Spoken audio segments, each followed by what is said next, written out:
días con todos los hermanos que se están uniendo a través de la plataforma Facebook, de pronto los que van a ver este video en las grabaciones y por supuesto con los aquí presentes en la sala de Zoom.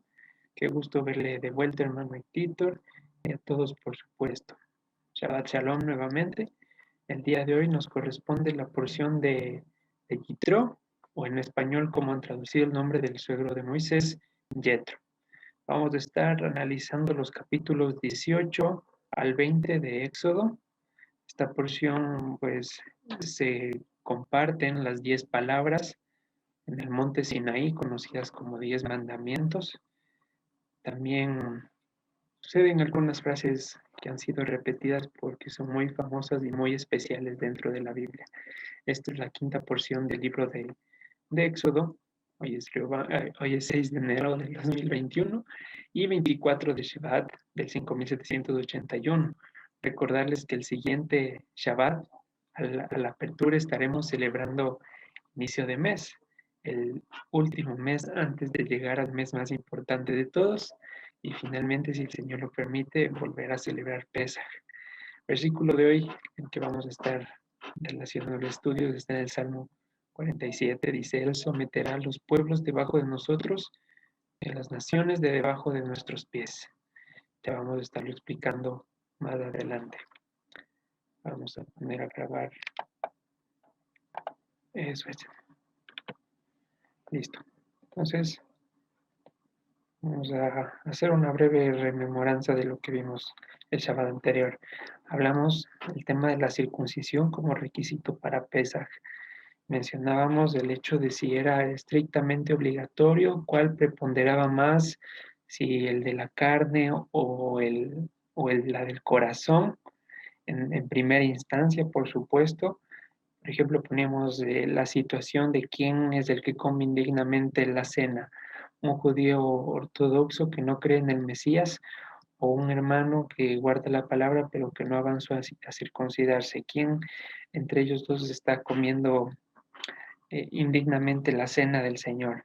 Y bueno, pues eso servía de precedente para darnos cuenta, y con muchos otros ejemplos que pusimos a lo largo de la escritura, de que en primera instancia, ya sea por primera vez, por descuido, porque no se avanzó, pues la circuncisión en la carne puede ser eximida en primera parte, pero no como algo permanente.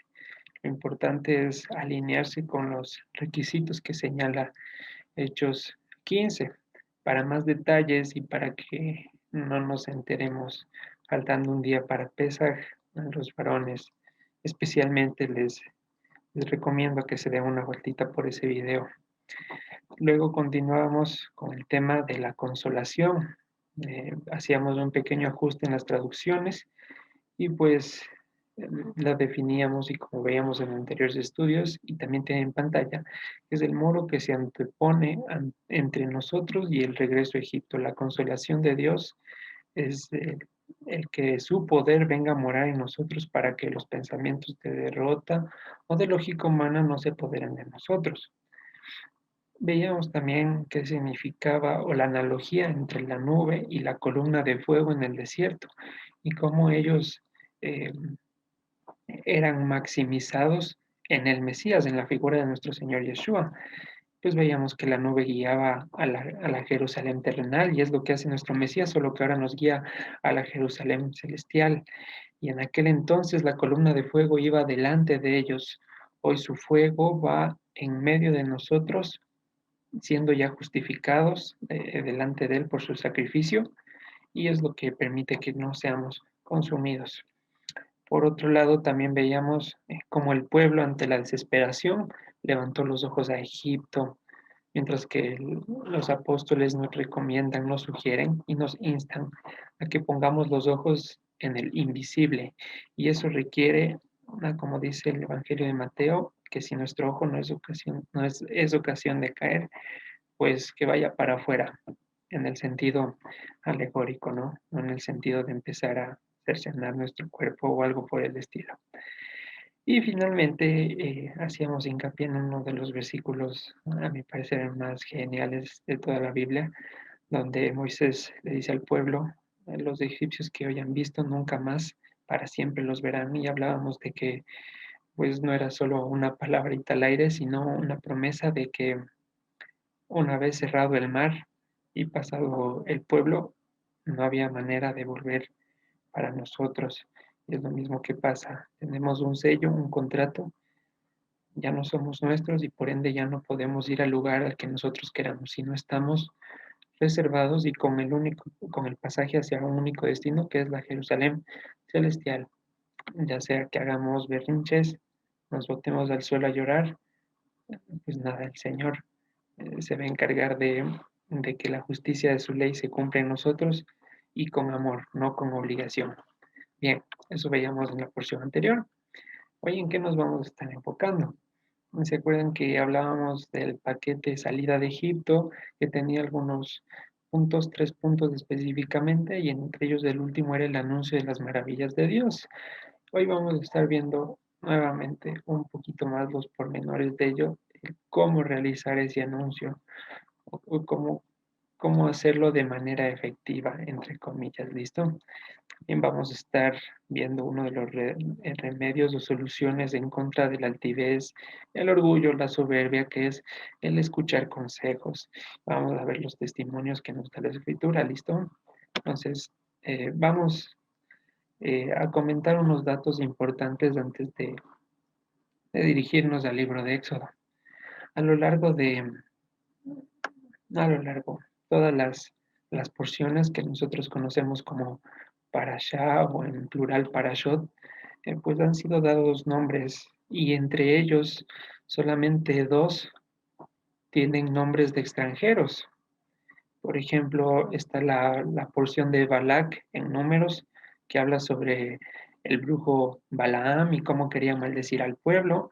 Tenemos a Yitro, también es un extranjero, y yo incluí a la porción de Coré también, porque si bien es cierto, parte del pueblo actuó peor que un incrédulo.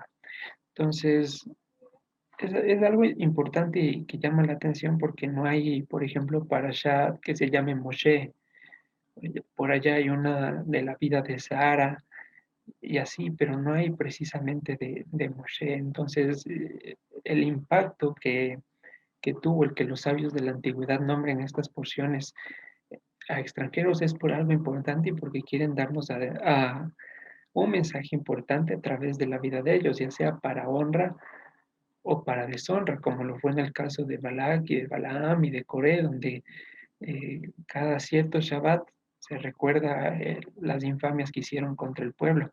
Entonces, eh, vamos hoy a analizar qué fue tan importante para que esta porción se llame Yitro, porque tranquilamente pudieron escoger otro nombre. Y no es al azar, no es capricho, sino obedece a una razón muy, muy avanzada, ¿sí? Entonces, vamos a ver nuestras Biblias ahora sí, en Éxodo. Y antes de llegar al 18, vamos a hacer una pequeña parada por el capítulo 15, versículo 14. Nos quedamos cortos de tiempo en la anterior clase para revisar sobre el cántico de Moisés, cómo aproximadamente 2 millones en cuadrillas iban haciendo temblar la tierra con alabanzas al Señor. Entonces, bueno, entre una de esas partes del cántico, dice el versículo 13 del capítulo 15, condujiste en tu misericordia a este pueblo que redimiste, lo llevaste con tu poder a tu santa morada. Y esto es importante. Un momento, listo. Lo escucharán los pueblos y temblarán. Se apoderará el dolor de la tierra de los filisteos. Entonces los caudillos de Edom se turbarán, a los valientes de Moab les sobrecogerá el temblor. Se acobardarán todos los moradores de Canaán. Estas manifestaciones y estos prodigios que hizo Dios en Egipto con el pueblo de Israel tuvieron una repercusión internacional que estaba aquí anunciada ya y profetizada y seguro. Nadie iba a permanecer indiferente al hecho de que se abrió el mar, diferente del hecho de que iba una nube en el desierto tan grande para dar sombra a, bueno, ya dimos el número aproximado, y de noche una columna de fuego en el desierto. Era algo que causaba temor y era una advertencia también para los pueblos de que cualquiera que se meta con Israel iba a tener la misma suerte que Egipto. Sin embargo, como vimos, el raciocinio humano poco o nulo caso hace de las advertencias del Señor. Entonces, bueno, aquí está diciendo algo en el versículo 14: lo escucharán los pueblos y temblarán. Entonces, esto es importante. Ahora sí vamos al capítulo 18, porque justamente empieza con la misma palabra. Éxodo 18:1 dice: escuchó Yitro, sacerdote de Madián, suegro de Moisés, todas las cosas que Dios había hecho con Moisés y con Israel su pueblo, y cómo el Señor había sacado a Israel de Egipto. Escuchó todas las cosas. Qué rápido se repartió la noticia, en menos de 3 meses, y era un suceso muy conocido. Entonces Yitro lo escuchó por allá y seguro todos sus alrededores. Y ahora vamos a adelantarnos un momento hasta el libro de Josué, capítulo 2, versículo 9, donde nos da testimonio de que allá en Jericó también se habían escuchado estos sucesos. Y Rahab nos cuenta lo siguiente. Josué 2:9. Sé que el Señor les ha dado esta tierra. Está hablando a unos espías que fueron a recolectar información sobre Jericó antes del ataque. Ese es el contexto muy resumido. Entonces Rahab les dice: sé que el Señor les ha dado esta tierra, porque el temor de ustedes ha caído sobre nosotros y todos los moradores del país ya han desmayado por causa de ustedes. Y nuevamente en el versículo 10 señala lo importante: porque hemos escuchado que el Señor hizo secar las aguas del Mar Rojo delante de ustedes cuando salieron de Egipto, y lo que han hecho a los dos reyes de los amorreos que estaban al otro lado del Jordán, a Sehón y a Og, a los cuales han destruido. Entonces, bueno, hasta ahí vamos a dejar un momento la historia.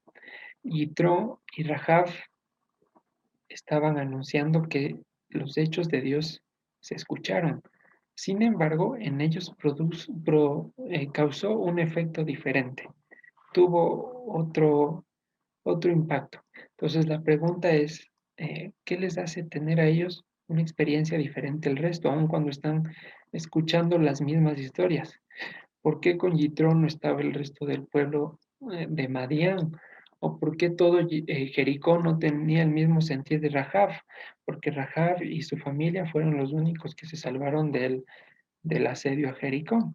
Entonces, eh, ¿qué es lo que les hizo escuchar diferente? Vamos a estar respondiendo esa pregunta más adelante y que quede sonando mientras, pues si tienen la respuesta, más adelante la comparten cuando demos espacio. Entonces, Éxodo 18:1, volvemos, empieza diciendo que escucharon los sucesos, escucharon tal y como Moisés y el pueblo mencionaron en el cántico. Entonces, nuevamente, versículo 1. Escuchó Yitro, sacerdote de Madián, suegro de Moisés, todas las cosas que Dios había hecho con Moisés y con Israel y su pueblo, y cómo el Señor había sacado a Israel de Egipto. Y tomó Yitro, suegro de Moisés, a Séfora, la mujer de Moisés, después de que él envió, y a sus 2 hijos. El uno se llamaba Gershón, porque dijo: forastero he sido en tierra ajena. Y el otro se llamaba Eliezer, porque dijo: el Dios de mi padre me ayudó y me libró de la espada de Faraón. Y Yitro, el suegro de Moisés, con los hijos y la mujer de este, vino Moisés en el desierto donde estaba acampando junto al monte de Dios. Versículo 6, un suceso importante. Y dijo a Moisés: yo, tu suegro Yitro, vengo a ti con tu mujer y sus 2 hijos con ella. Entonces, Yitro viene a hacerle un recordatorio muy importante a Moisés. Sí, sí, muy lindo y todo, que haya sacado a todo el pueblo. Están las cosas que el Señor ha hecho, están de maravilla, pero hay un punto importante que no puede ser descuidado.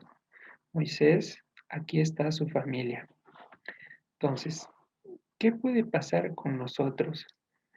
Puede darse el caso de que el estudio de la Torá, como es tan sorprendente, tan vasto, y las conexiones y revelaciones que el Señor nos hace son tan endulzantes, que estemos descuidando otros aspectos como aquí el que se anuncia, el de la familia. Porque Moisés, pues no empezó por llamar a su familia al encuentro, o cómo fue, por qué se demoró ese tiempo, por qué esperó hasta que Yitro le salga a ver. Entonces, bueno, aquí se extrae una circunstancia que puede estar pasando cuando nos adentramos al estudio de la Torá. Mucho estudio y poca familia. Esa circunstancia no puede ser, porque mientras más estudiamos, reflejo de que estamos sembrando en buena tierra es que estamos derramando la semilla en los que nos rodean. Entonces, si es que, voy a poner un ejemplo, si es que ya vamos 10 años estudiando Torah y nuestra familia, nos preguntan por nuestra familia y decimos, no, es que ellos no comparten lo mismo, pues algo está pasando, algo hemos estado descuidando. De pronto estamos viendo en el lado del yo y me he estado ocupando de crecer yo y he estado viendo las necesidades para mí, pero he dejado a mi familia a la suerte de, en este caso, de mi suegro Yitro.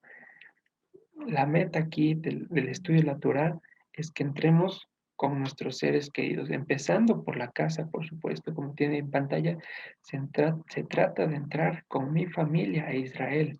Ese es uno de los objetivos principales y quizá es una de las luchas más difíciles que se libran en las familias cuando solo una persona se ha convertido y el hecho de empezar a irradiar con luz a los que están alrededor. Sin embargo, ese es el objetivo principal. Y antes de que Moisés sea un perfecto líder para el pueblo y se afane con todas las cuestiones que suceden más adelante, las murmuraciones y las quejas que tiene, antes de saber afrontar eso, tenía que preocuparse por guiar bien su casa. ¿Y por qué digo tenía? Porque después de estos versículos 3 4 5 no se vuelve a mencionar más a los hijos de Moisés. Entonces sucede una situación un tanto parecida con los hijos de Samuel. Si bien es cierto, no eran de mal testimonio, eh, todo bien, todo de acuerdo, no sé, no, la escritura no menciona que haya habido irrespeto de parte de la esposa o de los hijos de Moisés, pero hasta ahí. Tampoco se menciona que hayan hecho algo más, no continuaron con el ministerio.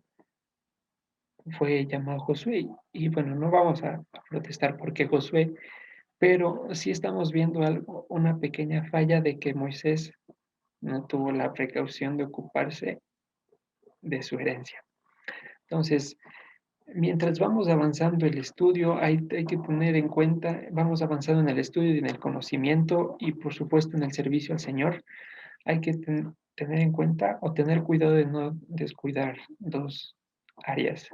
Uno, el aspecto emocional o el cariño que damos a nuestra familia, nuestra presencia, y otra, el de delegar funciones que nos corresponden a nosotros, ya sea en el rol de madre, de padre o de hermano, de hijo. Hay cosas que nos corresponden hacer y que no podemos estar poniendo como pretexto, es que tengo que servir, es que debo estudiar, por supuesto que sí, pero no puede ser algo ponderante y no puedo de las 24 horas, de los 7 días a la semana, que ese sea todo mi enunciado. También tengo que regresar a ver a los que me rodean, porque el enemigo le gusta ingresar por aquellas partes flacas que están descubiertas. De pronto nosotros estamos cimentados en el conocimiento y por su gracia no caemos. Sin embargo, empezamos a tener roces con nuestra familia y el ataque viene desde adentro y es entonces cuando la situación se vuelve mucho más difícil y es por este aspecto, porque hemos estado delegando funciones que nos corresponden a nosotros y hemos estado descuidando el aspecto emocional quizá como Moisés, porque efectivamente no tenía tiempo, tenía que guiar a un pueblo de 2 millones, tenía que escuchar problemas de 2 millones, tenía que estar preocupado por el camino, necesidades y algo tan extenuante como guiar un pueblo de ese tamaño. No era mentira ni era a propósito. Sin embargo, vamos a leer en primera de Timoteo capítulo 3 lo siguiente. Dice en el versículo 4. sobre las características de los que anhelan obispado. Dice que gobierne bien su casa, que tenga a sus hijos en sujeción con toda honestidad. Versículo 5, pues el que no sabe gobernar su propia casa, ¿cómo cuidará de la iglesia de Dios?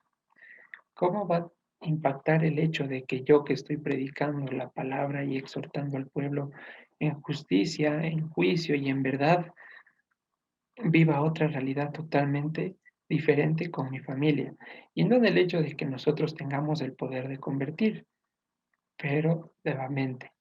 Y Yitro como se acercó a Moisés, he aquí tu esposa y tus hijos. Eh, Tenga la bondad de empezar por aquí. Entonces, de pronto Moisés se sentía tranquilo y decía, bueno, mi suegro va a enseñarles los valores a mis hijos, pero no, ya hubo un matrimonio y una promesa de encargarse de la mujer. Él no podía darse esos lujos de abandonar a la familia a la buena y decirles que han de entender porque estoy sirviendo y tienen que entenderme porque estoy ofreciendo el tiempo a Dios, no me estoy ofreciendo el tiempo en mí mismo. Sin embargo, puede estar ya viendo raíces de egoísmo. Y ese hecho de que Moisés no haya dado un seguimiento con sus hijos trajo consecuencias. ¿Se acuerdan que en la primera porción leíamos en el Salmo 27 lo siguiente? Salmo 27, versículo 3. He aquí herencia del Señor son los hijos, cosa de estima el fruto del vientre. Como saetas en mano del valiente, así son los hijos habidos en la juventud. Bienaventurado el hombre que llenó su aljaba de ellos. No será avergonzado cuando hablare con los enemigos en la puerta. ¿Qué pasó cuando Coré confrontó a Moisés? ¿Fue avergonzado? No hubo hijos que defendieran, no hubo saetas en manos eh, que volaran. No hubo, porque no se hubo un descuido de esa herencia. Y lo mismo es un mensaje de advertencia a nosotros. Bueno, no a mí, porque no tengo hijos, quizá después, pero sí a ustedes. ¿Cómo va el cuidado de esa herencia? ¿Cómo se está fomentando el estudio de la Torá en sus casas?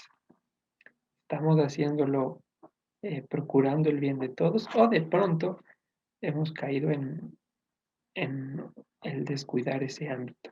¿Sí? Entonces, es algo importante. Primero, gobernar bien la casa para después gobernar bien el pueblo, ¿sí? No dar por sentado que el aspecto emocional ya está lleno. Imagínense Moisés y Séfora un año sin verse, sin hablarse.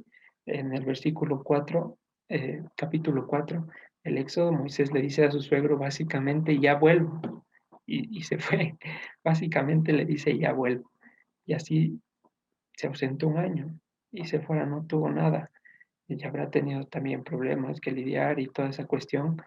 Y pues, bueno, aunque la causa es por supuesto válida, es justa, Moisés, como digo antes, no se fue a divertir, no fue a vagabundear por el desierto. Es necesario dar seguimiento y mucho énfasis a cómo estamos llevando la parte familiar. Por eso soy muy feliz cuando escucho el anuncio de todos los estudios en nuestra congregación, porque justamente tenemos esa parte tan necesaria en el estudio de los martes, de cómo aprender a llevar aquellas cosas que de pronto en el estudio de los mandamientos no dice de forma tácita y que nos ayudan a mejorar nuestras relaciones familiares. Entonces, aprovechemos todo el alimento que Dios permite que haya en este lugar. ¿Listo? Entonces vamos a avanzar a Éxodo, vamos a volver a Éxodo 18, versículo 7. Y Moisés salió a recibir a su suegro, se inclinó, lo besó y se preguntaron el uno al otro cómo estaban y vinieron a la tienda. Aquí viene algo súper importante. Y Moisés contó a su suegro todas las cosas que el Señor había hecho a Faraón y a los egipcios por amor de todo Israel y todo el trabajo que habían pasado en el camino y cómo los habría librado el Señor. Y aquí una característica importante del que sale de Egipto. Miren que Moisés, pues sí, saludó, preguntó cómo va todo, cómo van las ovejitas, qué tal la salud, y de una la predicación. Al anunciar las maravillas del Señor, parte del paquete de la salida de Egipto, como hemos mencionado.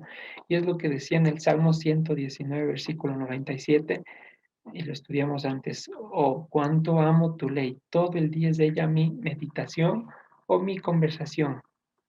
Moisés no pierde tiempo alguno en anunciar lo importante porque sabe para qué salió de Egipto y sabe por qué está hablando con su suegro Yitro. Y lo mismo tiene que ser en nosotros. Por supuesto que hay que conversar y algunas cosas, pero el énfasis tiene que estar ubicado en la predicación. Y ahora, ¿cómo hago esto? ¿Cómo hago esto? Dice que él contó todas las cosas por las cuales habían pasado. Quiere decir que en perspectiva y en nuestros tiempos actuales narró de memoria más o menos entre 13 y 14 capítulos. 13 y 14 capítulos del libro de Éxodo. Así al dedillo, rápido, como algo, como él lo vivió, pues se le hizo tan fácil, pero nosotros también vivimos nuestra propia salida de Egipto. Y aquí se narra o se sale a relucir algo muy importante, que es el hecho de memorizar la palabra. Es muy común que en una conversación de creyentes se mencionen las siguientes frases. He leído un versículo que no sé dónde está y no me acuerdo lo que dice, pero dice más o menos así. Y ese hecho de empezar a hablar de la memoria trae variaciones a la palabra y podemos estar cayendo en fallos graves. Recuérdense qué pasó cuando José envía a sus hermanos a hablar con Jacob y le dice que le manda un recado con palabras específicas y los hermanos de Jacob los hermanos de José fueron y dijeron palabras ligeramente cambiadas, que a fin de cuentas eran la verdad. ¿Y eso qué consecuencias trajo? Que Jacob se ponga triste y se deprima. Entonces, no importa la buena voluntad, no importa cuánto estemos deseosos de compartir. La palabra tiene que ser compartida tal y cual como está escrita y como ha sucedido. Entonces, en este hecho de memorizar la palabra, ya incurre en dedicación al momento de estudiar. No es, bueno, ¿qué les puedo decir? No es muy correcto poner un audio de estudio mientras voy a hacer cualquier otra cosa y que capte lo que buenamente avance o pondré para ver si entiendo algo. No puede ser así. Está bien, pues de vez en cuando, que porque estoy ocupado, pero el hecho de estudiar la palabra tiene que ser con dedicación, porque muchas ocasiones, ni aún estando sentado leyendo y con la máxima concentración, es suficiente para entender lo que está allí escrito. Mucho menos si pongo un audio como que si fuera música y ahí sí pretendo entender toda la Biblia. No, no podemos seguir en esa actitud. Tenemos que ya dar el siguiente paso, que es el hecho de memorizar la palabra. ¿Y por qué es importante? Vamos a abrir Primera de Pedro, capítulo 4 al 11. Aunque ya hemos hecho cierto énfasis en este aspecto, vamos a volver a mencionarlo. Primera de Pedro, capítulo 4, versículo 11. Dice lo siguiente. Si alguno habla, hable conforme a las palabras de Dios. Si alguno ministra, ministre conforme al poder que Dios da, para que en todo sea Dios glorificado por Yeshua, a quien pertenece la gloria y el imperio por los siglos de los siglos. Amén. Dice conforme a las palabras de Dios, y pues bueno, estamos viendo el jueves, y cuando dice conforme a las palabras de Dios, se está refiriendo a la Torá. Entonces, todo lo que nosotros hablemos tiene que estar, como dice ahí, conforme a las palabras de Dios. Y lo que pasa es que a veces no hablamos conforme, sino a veces hablamos de las palabras de Dios. Y hay una leve diferencia sutil que al oído quizás resulta decir lo mismo, pero bueno, ya vamos a ver que no. Entonces, cuando Moisés le contó a Yitro, no necesitó exagerar ni disminuir los detalles porque le vayan a parecer locura, vayan a parecer exageración, ni necesitó aumentar algo por si acaso falte y por si acaso la predicación no vaya a ser suficiente. Basta con anunciar, basta y sobra de largo con anunciar lo que está escrito. Dice que aquí, que el hecho de que hablemos conforme a las palabras y que ministremos conforme a lo que Dios nos ha dado, va a glorificar a Dios. Si es que yo me salgo de ese contorno, si es que yo me salgo de ese límite, nuevamente, sin importar cuán buenas intenciones, si es que yo empiezo a cambiar la palabra, ya sea porque no me sé bien o peor aún porque quiero añadirle un plus, entre comillas, ya no estoy glorificando a Dios y estoy deshonrándolo, ¿sí? Así sale. Como dijo el Señor Jesús, el que no está conmigo está contra mí. Y lo mismo, el que no habla gloria para mí, está hablando gloria para sí mismo, no hay media gloria para Dios. ¿Listo? Entonces, algo importante que debemos saber es que la Biblia debe hacerme hablar y no yo debo hacer hablar a la Biblia. ¿Cómo es esto de que la Biblia debe hacerme hablar? Que mientras en mi predicación más salga de lo que está escrito y menos añadidura humana, porque pues bueno, elementalmente se añaden conectores, se añaden experiencias y de pronto algunas aclaraciones de los versículos, pero mientras menos hable y más pueda responder con lo que está escrito, sabré que estoy más hablando de manera correcta, ¿sí? Pero si yo soy el que le hago hablar a la Biblia, vamos a terminar diciendo, Dios dice, ayúdate que te ayudaré, o cosas por el estilo, ¿no? Entonces, no, la Biblia es la que debe hacerme hablar. No debemos estar hablando con el yo creo o yo opino, porque ¿qué hace que mi opinión sea más válida que la de otra persona? ¿Por qué mi opinión va a ser menos o más que la opinión de Tito, por ejemplo? Nada, nada, no lo hace nada, es subjetivo. Unos estarán de acuerdo con la opinión de él, otros con la mía. Sin embargo, la autoridad máxima está en la escritura y por eso el, ahí pongo la siguiente pregunta. Bueno, antes de llegar a la pregunta, reemplazar el yo creo, yo pienso por lo que está escrito. Es la autoridad y lo que nos va a mostrar el verdadero sendero. Entonces, ahora sí vamos con la pregunta. ¿Por qué las revelaciones del apóstol Pablo son tomadas como definitivas? ¿Por qué hasta el día de hoy, salvo por los indoctos inconstantes, nadie dice lo que habló aquí Pablo en la carta a los Corintios está mal, se equivocó? ¿Por qué? Porque las revelaciones del apóstol Pablo no solo son tomadas como definitivas, sino que son así. ¿Por qué? Y vamos a dar un ejemplo en Efesios 5, ¿ya?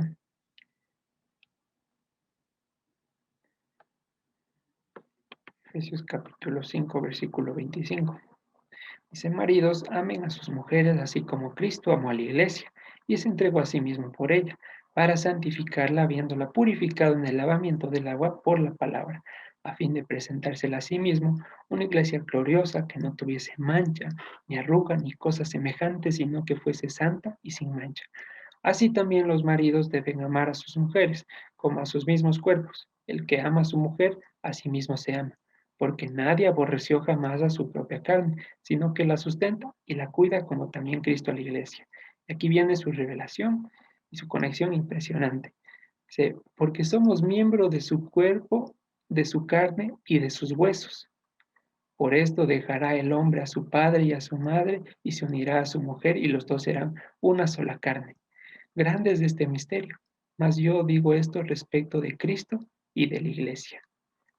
Entonces, Pablo conecta un versículo de Génesis que aparentemente, o que bueno, yo muchas veces lo leí como matriculado solamente en el hecho del matrimonio y pare de contar. Sin embargo, aquí el apóstol Pablo habla de que eso se refiere a Cristo y a la iglesia, como con su muerte nos hizo parte de sus huesos, de su carne y de su sangre. ¿Listo? Entonces, bueno, ese es un ejemplo de las revelaciones que da a lo largo de la escritura. Entonces, la pregunta, y si quisiera ayuda del público, ojalá hoy sí tengamos participación, ¿por qué las revelaciones del apóstol Pablo son tomadas como punto y final? ¿Por qué hasta el día de hoy no se discuten o no tienen error?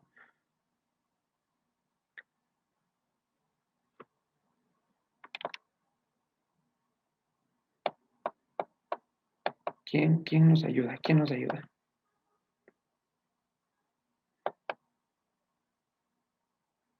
¿Será posible que Susi nos ayude? ¿Está ahí? ¿Será posible?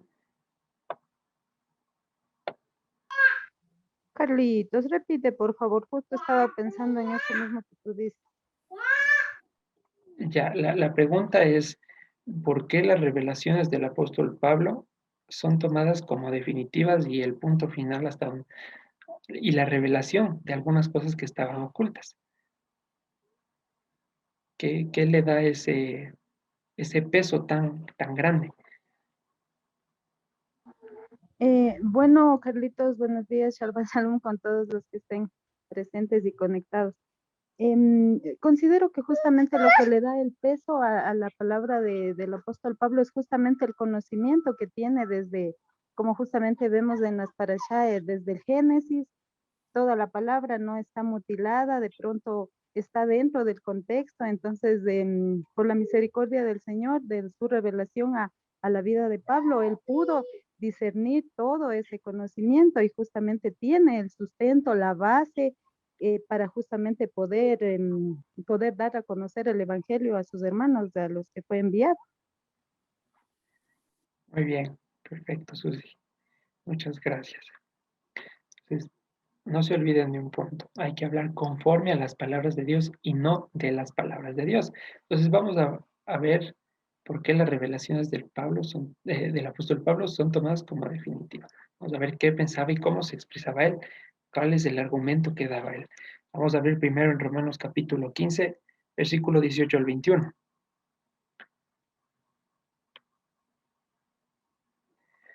Dice lo siguiente: porque no osaría hablar sino de lo que Cristo ha hecho por medio de mí para la obediencia de los gentiles con la palabra y con las obras, con potencia de señales y con prodigios en el poder del Espíritu de Dios, de manera que desde Jerusalén y por los alrededores hasta Ilírico, todo lo he llenado el Evangelio de Cristo.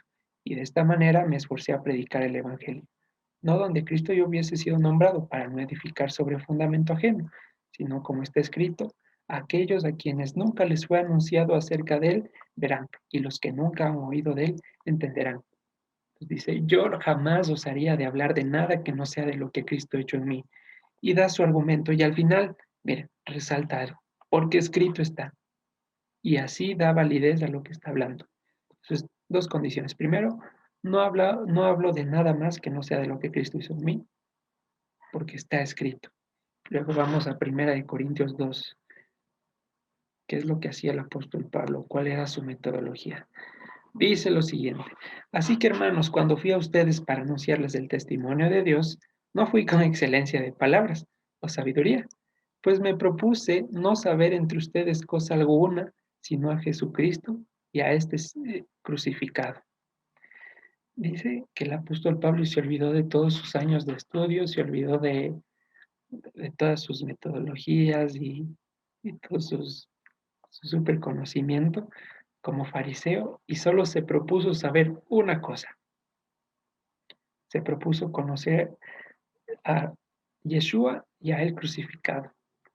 Ahora, ustedes saben cuántas cosas se necesita saber para entender a Yeshua y a él crucificado.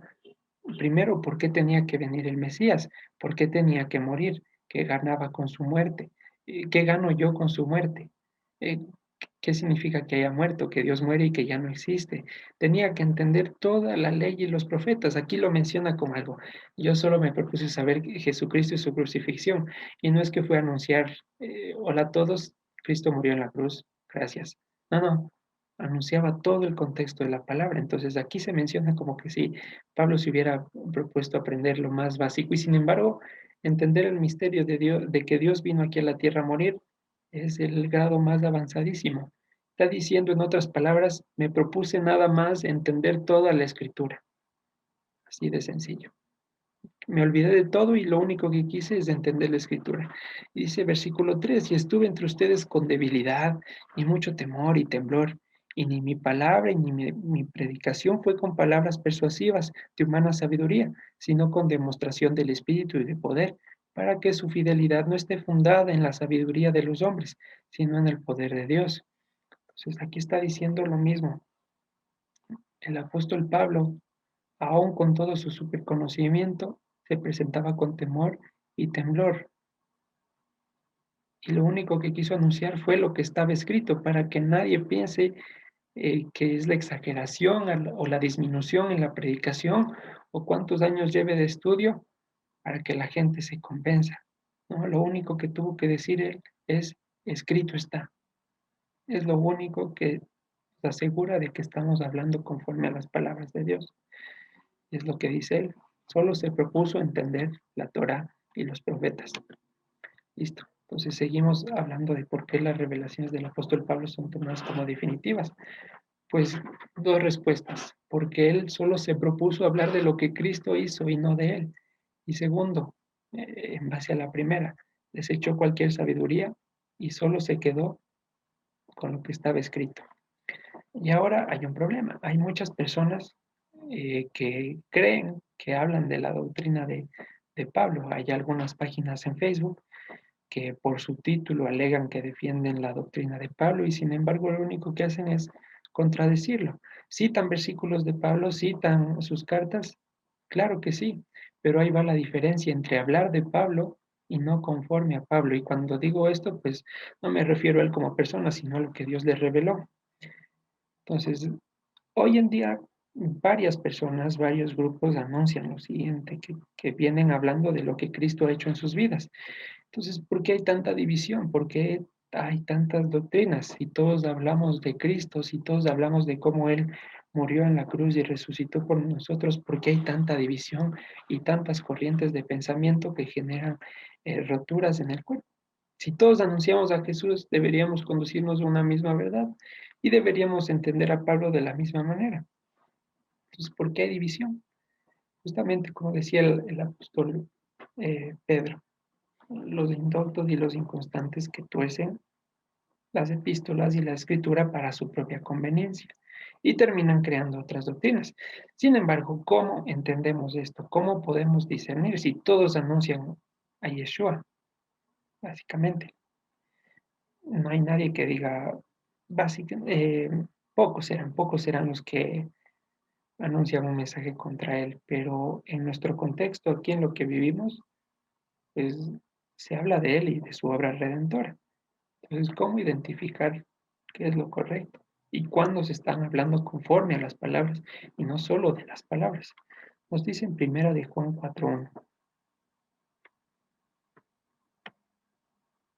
Amados, no crean a todo espíritu, sino prueben los espíritus si son de Dios, porque muchos falsos profetas han salido por el mundo. Que prueben a los espíritus. Entonces, ¿se acuerdan que esto ya lo explicamos? ¿Cómo pruebo yo a los espíritus? ¿Alguien se acuerda cómo probar a los espíritus? ¿En qué consistía el hecho de probar a los espíritus? Si yo le pregunto a uno de ustedes, hermano, explíqueme cómo llevo la practicidad primera de Juan 4:1, ¿qué me podrían responder? Cecilita, ¿nos puede ayudar, por favor?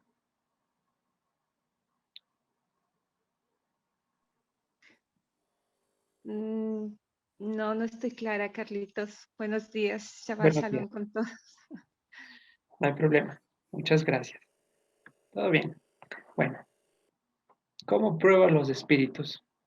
Tengo que hacer alguna sesión de espiritismo, tengo que consultar a un brujo para que me diga si el espíritu es bueno o malo. ¿A eso se estará refiriendo primero en Juan 4:1? Claro que no.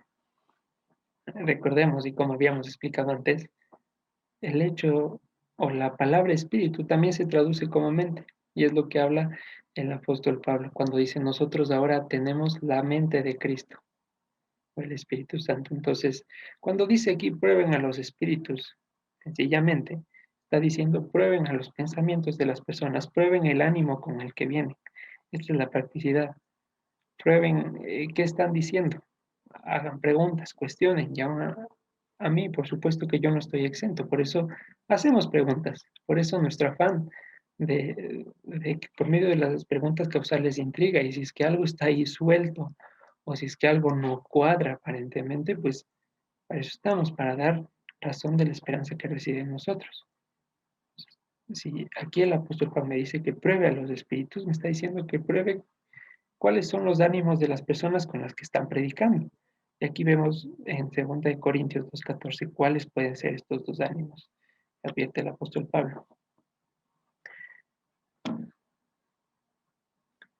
Dice, versículo 17, perdón.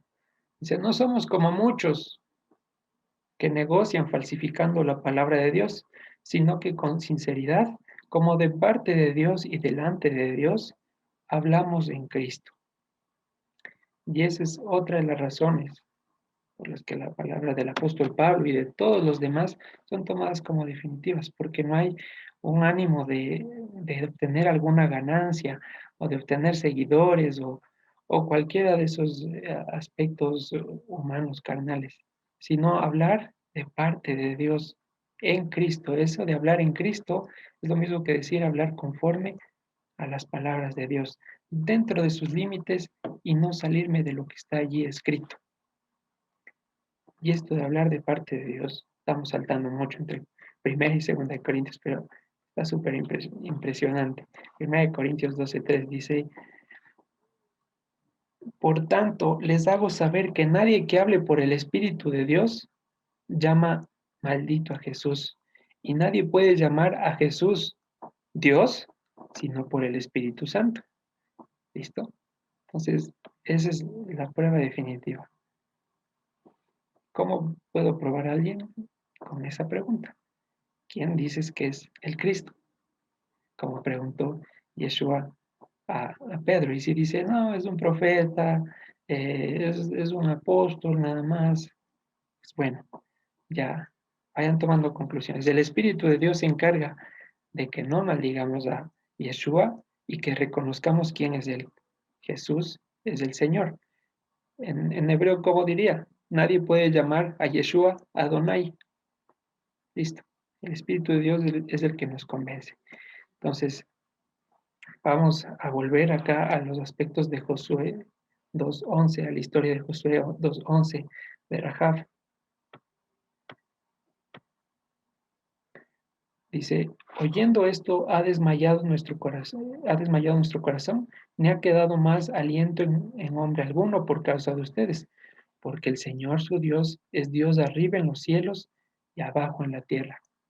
Confesó, Rahab confesó que Dios es el único que gobierna arriba y que también ejerce su autoridad en la tierra.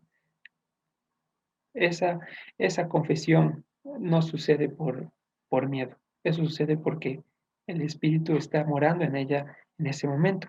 Y volviendo a nuestra parashá en Éxodo 18, versículo 10-11, dice lo siguiente, después de que Moisés le cuenta todas las palabras y conforme a lo que sucedió, sin aumentar, disminuir, con buena o mala voluntad, sucede lo siguiente. Y Yitro dijo, bendito sea el Señor, que les libró de la mano de los egipcios y de la mano de Faraón, y que libró al pueblo de la mano de los egipcios. Ahora conozco que el Señor es más grande que todos los dioses, porque en lo que se ensobercieron, prevaleció contra ellos.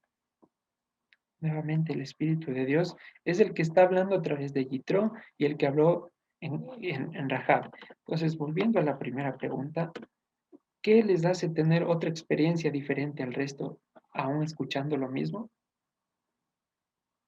Que el Espíritu de Dios reside en ellos. Y nada más, eso es todo. Es la diferencia entre nosotros y Egipto, que el Espíritu de Dios nos hace entender cosas ocultas, cosas que no habíamos escuchado, como dice en Jeremías 33. Clama a mí, yo te responderé y te haré conocer cosas ocultas. Y allá en Primera de Corintios 2 dice que el Espíritu de Dios nos ha revelado cosas que ojo no vio, ni oído escuchó, ni ha subido a corazón de hombre, porque estos secretos que vamos viendo Shabbat en Shabbat y el resto de hermanos alrededor del mundo no son cosecha de las horas de estudio, no es que yo tenga algún superpoder, es simplemente el Espíritu de Dios que mora en cada uno de ustedes. Listo, no es privilegio. Y como dice allá en segunda de Pedro, la escritura no es de interpretación personal, ni es privada, ni hay que afiliarse a algún club para obtener las revelaciones. Está dispuesta por el sacrificio de Yeshua. Listo. Y versículo 12, tomó Yitro, suegro de Moisés, holocaustos y sacrificios para Dios, y vino Aarón y todos los ancianos de Israel para comer con el suegro de Moisés delante de Dios. Entonces, Yitro fue, no solamente confesó el nombre del Señor, sino que fue redarguido de su pecado de idolatría. Por eso dice que presentó un holocausto. Y si recordamos para qué era el holocausto, era para reconciliación con Dios por causa del pecado. Listo, entonces Yitro fue redarguido, al igual que Rahab en su momento y al igual que todos nosotros, al escuchar de las maravillas de Dios. Pero ¿cómo? Sin sabiduría humana, sin hablar cosas que no están escritas, sin cambiar la escritura, teniendo en nosotros ese deber de memorizar ya la escritura, de dar ese siguiente paso, de tener la conciencia de que si cambiamos el mensaje, ya sea porque no me acuerdo el versículo, porque o por cualquier otra cosa. Aunque termine diciendo la verdad, si yo cambio las palabras, no cuenta. Ya no estoy glorificando a Dios. Listo. Entonces, eso es respecto al anunciar las maravillas de Dios. Y en el versículo 13 dice lo siguiente: aconteció que al día siguiente se sentó Moisés a juzgar al pueblo, y el pueblo estuvo delante de Moisés desde la mañana hasta tarde. Viendo el suegro de Moisés todo lo que él hacía con el pueblo, dijo: ¿qué es esto que haces tú con el pueblo? ¿Por qué te sientas tú solo y todo el pueblo está delante de ti desde la mañana hasta la tarde? Y Moisés respondió a su suegro: porque el pueblo viene a mí para consultar a Dios. Cuando tienen asuntos, vienen a mí y yo juzgo entre el uno y el otro y declaro las ordenanzas de Dios y sus leyes. Es decir, les digo, escrito está. Entonces el suegro de Moisés le dijo: no está bien lo que haces. Desfallecerás del todo tú y también este pueblo que está contigo, porque el trabajo es demasiado pesado para ti. No podrás hacerlo tú solo. Entonces, esto es impresionante, porque Yitro, pues, acaba de confesar a Dios y enseguida lo primero que hace a continuación es decirle a Moisés: no estás haciendo bien. Entonces, en primer lugar, ¿por qué no estaba haciendo bien? Recordemos en el anterior punto que Yitro le trae a su mujer y a sus hijos para que se ocupe de ellas. Ya le trae y Moisés sigue ocupado en el servicio, sigue ocupado en a lo que fue llamado. Entonces Yitro dice: aquí el Señor se me sigue desviando. Lo que estaba sucediendo en pocas es que Moisés estaba permaneciendo solo. Y como dice en Génesis, no es bueno que el hombre esté solo. Y no solo respecto a la compañía física, porque estaba con exceso de compañía física. No es bueno que el hombre esté solo, juzgando y cavilando en pensamientos, dándose las vueltas y rompiéndose la cabeza. Eso en un cierto punto lleva al cansancio. Y es lo que pasó después con Moisés. Y aquí por eso Yitro le dice: no está bien lo que tú haces. También tienes que ocuparte de tu familia. No puedes pasar desde de mañana hasta tarde en, auxiliando al pueblo, porque tu familia también necesita auxilio. Eso como primer punto. Como segundo punto, Moisés pudo haber dicho lo siguiente: a ver, un ratito, señor Yitro, yo saqué al pueblo de Egipto, usted se acaba de convertir. Una cosa es que me haya escuchado y otra cosa es que se quiera poner de igual lado a decirme a mí lo que está bien y lo que está mal. Es lo que pudo haber dicho. Sin embargo, Moisés no se aferró a su autoridad y empezó a escuchar. También como Yitro escuchó, él también empezó a escuchar, como tienen en pantalla. No desestimó el consejo o se fijó en quién lo decía, porque Dios usa a las personas y nos habla de multitud de maneras. Y si es que ya no estamos escuchando de buenas a primeras, sí debe llamarnos a la atención porque una persona, eh, no porque sea menos, sino pero sí debe llamarnos la atención. ¿Cuántas veces no he escuchado a Dios para que una persona que a la primera que se convierte me diga que estoy haciendo mal? Es tan evidente el error y yo no me he dado cuenta.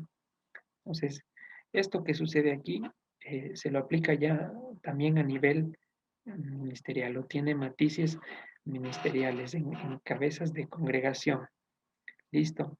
El consejo tiene que predominar dentro de la congregación y la palabra autoritarismo no puede existir en Israel. Moisés no podía haber dicho yo hago lo que quiero porque yo saqué al pueblo de Egipto y me lo he ganado. No, señor. El autoritarismo, como tiene en pantalla, es el deseo de permanecer y normalizar en mis errores. ¿Sí? Y el apóstol Pablo decía lo siguiente, 2 Corintios 12:20. Dice, pues me temo que cuando llegue no les halle tales como quiero, y yo sea hallado de ustedes cual no queréis, que hay entre ustedes contiendas, envidias, irias, divisiones, maledicencias, murmuraciones, soberbias, desórdenes. El apóstol Pablo ya tenía miedo de que se esté generando un autoritarismo mal fundamentado sobre la autoridad que da la palabra. Y eh, allí vamos a ver a Proverbios, ya he anotado mal la cita, déjenme encontrarla. Proverbios 16:18.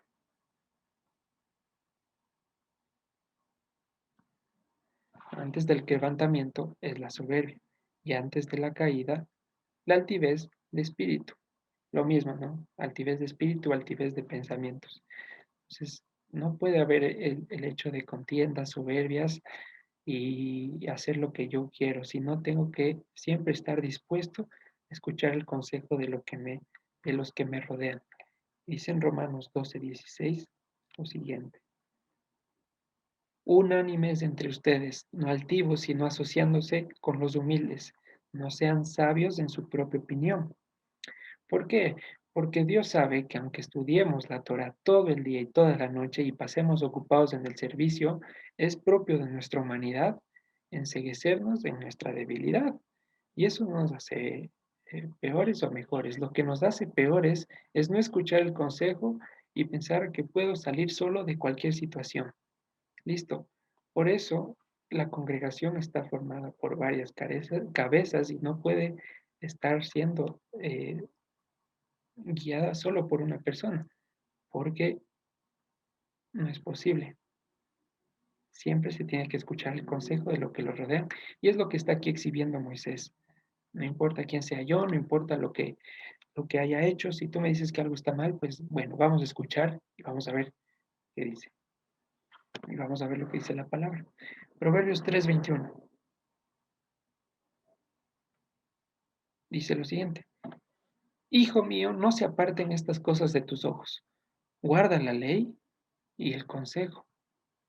Los pone en dos eh, lugares iguales. Guarda la ley y el consejo. Y en Proverbios 4:13 dice lo siguiente. Retén el consejo, no lo dejes, guárdalo, porque eso es tu vida. Siempre está hablando de escuchar el consejo. Y si ustedes buscan en Proverbios la palabra consejo, narra un montón de situaciones bastante interesantes. Entonces, nadie nunca llega a un nivel tan alto de sabiduría para decir, ya no necesito que nadie más me aconseje. Y volvemos a Éxodo 18, versículo 21. Dice, el consejo que le da Yitro es lo siguiente. Además, escoge tú entre todo el pueblo varones de virtud, temerosos de Dios, varones de verdad, que aborrezcan la avaricia y ponlos sobre el pueblo por jefes de millares, de centenas, de 50 y de 10. Entonces, parte de escuchar el consejo y de romper el esquema autoritario es entender que hay parte del cuerpo que también necesita desarrollarse y cumplir ciertas funciones. Listo, y eso no perjudica a la congregación, sino que le hace crecer, es parte del desarrollo. Y es un testimonio que nos da la escritura en Hechos 6, capítulo 1 al 4. Dice, en aquellos días, como creciera el número de los discípulos, hubo murmuración de los griegos contra los hebreos, de que las viudas de aquellos eran desatendidas en la distribución diaria. Entonces los 12 convocaron a la multitud de los discípulos y dijeron, no es justo que nosotros dejemos la palabra de Dios para servir a las mesas. Busquen pues, hermanos, de entre ustedes a 7 varones de buen testimonio, llenos del Espíritu Santo y de sabiduría, a quienes encarguemos de este trabajo y nosotros persistiremos en la oración y en el ministerio de la palabra. ¿Vale? Entonces, aquí me inventé una palabrita que decía no al unisterio. No está bien eh, cargarnos o creer que yo puedo ejercer todas las funciones en la congregación. Siempre apoyarse en el resto del cuerpo. ¿Listo? Y es lo que aquí hace Moisés a continuación. No es justo, dice, que nos apartemos de la palabra por servir, no porque sea menos honroso, sino porque el brazo tiene que ser brazo y la pierna tiene que ser pierna. Y eso no hace más ni menos a nadie. ¿Listo? Lo malo es querer asumir todo uno solo y no hacer bien ni lo uno ni lo otro. ¿Listo? Entonces vamos a volver a Éxodo capítulo 18. Versículo 22. Ellos juzgarán al pueblo en todo tiempo y en todo asunto grave lo traerán a ti y ellos juzgarán todo asunto pequeño. Así aliviarás la carga sobre ti y la llevarán ellos contigo. Si esto hicieres y Dios te lo mandare, tú podrás sostenerte y también todo este pueblo irá en shalom a su lugar. Y escuchó Moisés la voz de su suegro e hizo todo lo que le dijo. Moisés se dio cuenta entonces que ya no estaba hablando con Yitro, sino estaba hablando con el Espíritu de Dios, porque recordemos antes lo que vimos. Yitro se confesó que no hay otro Dios que, que Dios, y pues eso es producto de que el poder de él residía en Yitro. Entonces Moisés dijo, ok, aquí ya no me está hablando mi suegro, aquí me está hablando directamente la voz de un hermano ya. Entonces, por eso es precioso y valioso escuchar el consejo en la congregación, que no estamos hablando con extranjeros o desconocidos, sino estamos hablando entre personas que, basados en la escritura, ejercemos un criterio. Entonces, lo que hizo Moisés. Y se unen dos, eh, ¿cómo le decimos? Escucharon dos ejes. Yitro escuchó lo que Dios hizo por el pueblo y Moisés escuchó lo que Dios hace por la familia. Eso combinado resulta en la vivificación de Israel. Ni enfocarse en lo uno ni enfocarse en lo otro. La sumatoria de los dos es lo que tiene que ir perfectamente equilibrado. Listo. Versículo 25. Escogió Moisés varones de virtud entre todo Israel y los puso por jefes sobre el pueblo, sobre 1000, sobre 100, sobre 50 y sobre 10. Y juzgaban al pueblo en todo tiempo. El asunto difícil lo traían Moisés y ellos juzgaban todo asunto pequeño. Y despidió Moisés a su suegro y éste se fue a su tierra. Cada uno ya con nuevas tareas. Vamos claros hasta ahí. ¿Hay alguna pregunta?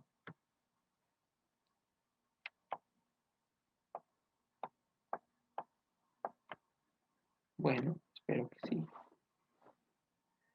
Capítulo 19 de Israel en el Sinaí. En el mes tercero de la salida de los hijos de Israel de la tierra de Egipto, en el mismo día llegaron al desierto de Sinaí. Y habían salido de Refidim y llegaron al desierto de Sinaí y acamparon en el desierto y acampó allí Israel delante del monte. Y Moisés subió a Dios y el Señor lo llamó desde el monte diciendo, así dirás a la casa de Jacob y anunciarás a los hijos de Israel. Bueno, entonces lo que va a decir a continuación, antes de llegar a eso, que tiene una imagen, siempre me gusta ponerla, es de una ilustración para que se haga una leve idea de cómo habrá sido Monte Sinaí en todo su esplendor con la presencia de Dios. Porque dice que había tinieblas, había truenos y una gran voz de shofar que iba aumentando. Y el pueblo tenía que estar ahí paradito a las faldas, sin moverse, temblando, pero sin moverse. Entonces, imagínense ustedes estar parados al frente de ese escenario y con tal estrendor. Fuerte. Entonces, versículo 4 dice, ustedes vieron lo que hice a los egipcios y cómo les tomé sobre alas de águila y les he traído a mí. Aquí va el versículo 5, uno de los conocidos. Ahora pues, si dieren oído a mi voz y guardan mi pacto, ustedes serán mi especial tesoro sobre todos los pueblos, porque mía es la tierra. Entonces, esto ya explicamos el año anterior, pero considero que es bueno repetirlo para que ya quede súper claro, que es el hecho de ser el especial tesoro. ¿Qué significa ser el especial tesoro sobre todos los pueblos para el Señor? Esta palabra tesoro eh, la traducen luego como especial, como único, como posesión en el resto de la Torah, y viene la palabra segulá. ¿Listo? Y esta palabra segulá, más allá de ser tesoro, que sí significa eso, da otra idea.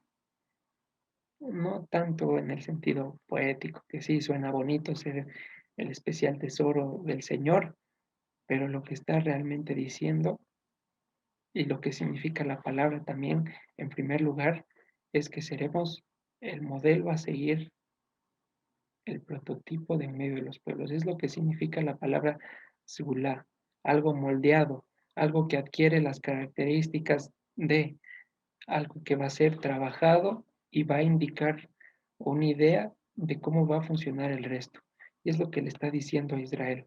Más allá de que seamos tesoro, más allá de eso, más profundo, con más valor, es que nosotros seremos el modelo a seguir de en medio de los pueblos.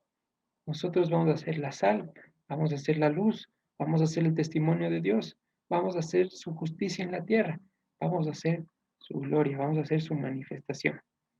¿Y por qué modelo a seguir? Porque dice en primera de Juan, hijitos, ahora somos hijos de Dios, pero aún no se ha manifestado lo que hemos de ser. Y hemos dicho ese pasaje varias veces. Cuando Él se manifieste, nuestra vida también se manifestará con Él.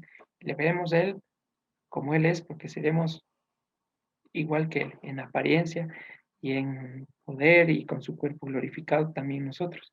Entonces ahora somos un prototipo, una idea primaria, nos está moldeando, nos está dando sus características, nos está haciendo la sal que no incomode ni tampoco que no dé sabor, nos está dando el punto de sal perfecto, nos está haciendo la luz que brille, que no enceguezca ni tampoco que no alumbre, sino que transmita su luz, nos está convirtiendo en buen testimonio, despojándonos de todo el peso del pecado que nos asedia, teniendo alrededor una nube tan grande de testigos, nos está haciendo manifestaciones de su justicia cuando empezamos a anunciar sus virtudes, nos está haciendo o nos está moldeando conforme a sus características. El modelo final ya viene cuando Él venga.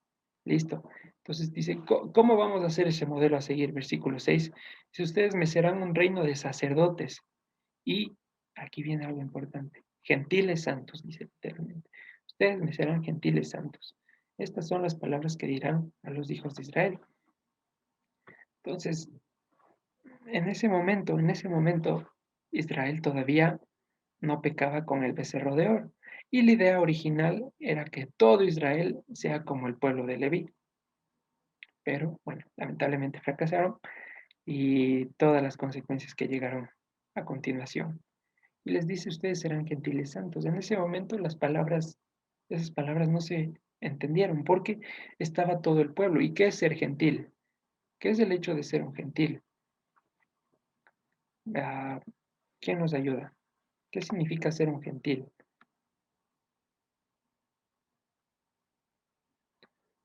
Lucita, ¿está por ahí?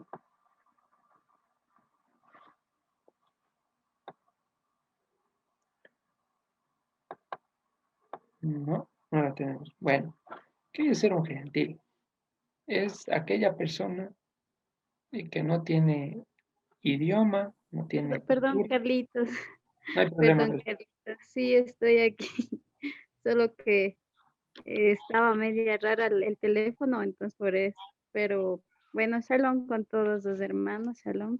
Salón, listo. Eh, refiriéndonos a la pregunta, bueno, un gentil es aquella persona que pues no, no practica los principios que el Señor ya ha estipulado en su palabra. Entonces, aquella persona que no, no comparte, no las practica. Eso viene a ser un gentil. Perfecto. Muy bien. Gracias, Lucy. Muy amable. Precisamente, en el aspecto escritural, de acuerdo a la Torah, un gentil es el que le da igual cumplir los mandamientos. En el aspecto cultural, un gentil, como decía, es una persona que no sabe de dónde viene, no sabe su lenguaje, no tiene idea de qué mismo es. Es una mezcla de mezclas, el gentil. Listo, entonces aquí les está diciendo, van a ser un reino de sacerdotes, pero también van a ser gentiles santos. La pregunta ahí es, ¿cómo? Si estamos aquí las 12 tribus, nuestra identidad está completa. Pero recordemos que Abraham le dijo que de igual manera va a ser padre de multitud de gentiles. Y hablábamos del significado de Efraín. Pues, ¿qué es un gentil santo? Aquella persona que se ha apartado de la idolatría, de la fornicación, de comer sangre y ha empezado su camino. Es el gentil santo, el primer paso. Y aquí da la aclaración, primera de Pedro 2, 9 al 10. Ya para ir acabando. Primera de Pedro 2, 9 al 10. Dice, revela esto. Porque dice, ustedes serán un reino de sacerdotes. ¿Cuándo? Primera de Pedro lo dice ahora. Mas ustedes son, ya no serán, ustedes son linaje escogido, real sacerdocio, gentiles santos, pueblo adquirido por Dios, para que anuncien las virtudes de aquel que los llamó de las tinieblas a su luz admirable. Ustedes que en otro tiempo no eran pueblo, ¿por qué? Porque eran gentiles, pero que ahora son pueblo de Dios. Pues ya pasó ese estatus de gentil, ahora somos pueblo, ahora tenemos identidad con Dios, sabemos de dónde venimos, hemos nacido de arriba, como dice en la carta de Juan, venimos de arriba, hemos sido paridos de nuevo, sabemos cuál es nuestro lenguaje y más allá de la lengua hebrea, como dice el apóstol Pablo, hablando con cánticos, con himnos, con salmos, nuestro lenguaje hoy es la palabra del Señor, hablar conforme a su escritura. Dice, son pueblo de Dios que en otro tiempo no habían alcanzado misericordia, pero ahora la han alcanzado. Entonces ahí está uniendo los pasajes de Oseas 1:9 y Éxodo 19:6 que lo acabamos de leer. Y este es el diseño original de Israel. En su momento, Leví fue el prototipo de cómo debía funcionar el pueblo para el resto de tribus. Y hoy nosotros somos el prototipo sobre cómo debe funcionar el mundo para el resto de personas, siendo sacerdotes del Dios Altísimo, que en otro tiempo no éramos pueblos, ahora sí lo somos. Y esto no tiene nada que ver con la identidad cultural del Estado de Medio Oriente. Nada que ver, nada que ver. Va mucho más allá. Es la identidad celestial. Ahora somos pueblo de Dios y que por eso tenemos que cumplir mandamientos y que nos pongamos sí y que escuchemos por ahí algunas canciones con palabras hebreas y que celebremos sus fiestas, es parte de cumplir sus palabras. No estamos inventándonos nada, no estamos adquiriendo una cultura por capricho, no tenemos una crisis de identidad para no saber de qué país somos, y de Ecuador o de Israel, no, va mucho más allá. Esto es identidad celestial, de las cosas que no se ven, de las cosas que no pasan, sino que permanecen para siempre. Y ese es el diseño original de Israel, ser sacerdotes de Dios y servirle a Él de día y de noche. Y con esto vamos a terminar el análisis de la porción de hoy. Entonces, agradeciendo como siempre la atención a los hermanos que se han conectado por la plataforma en Facebook. No olviden continuar con los estudios a las 10 de la mañana, posteriormente a las 11, luego a las 3 también con el Ministerio Infantil, seguir finalmente a las 5 con el cierre de Shabbat, alimentarnos adecuadamente de las palabras de Dios, no de cualquier otro alimento, menos en este día, ¿sí? Entonces, gracias por su atención, un fuerte abrazo y Shabbat Shalom. Shabbat Shalom, muchas gracias, Carlitos.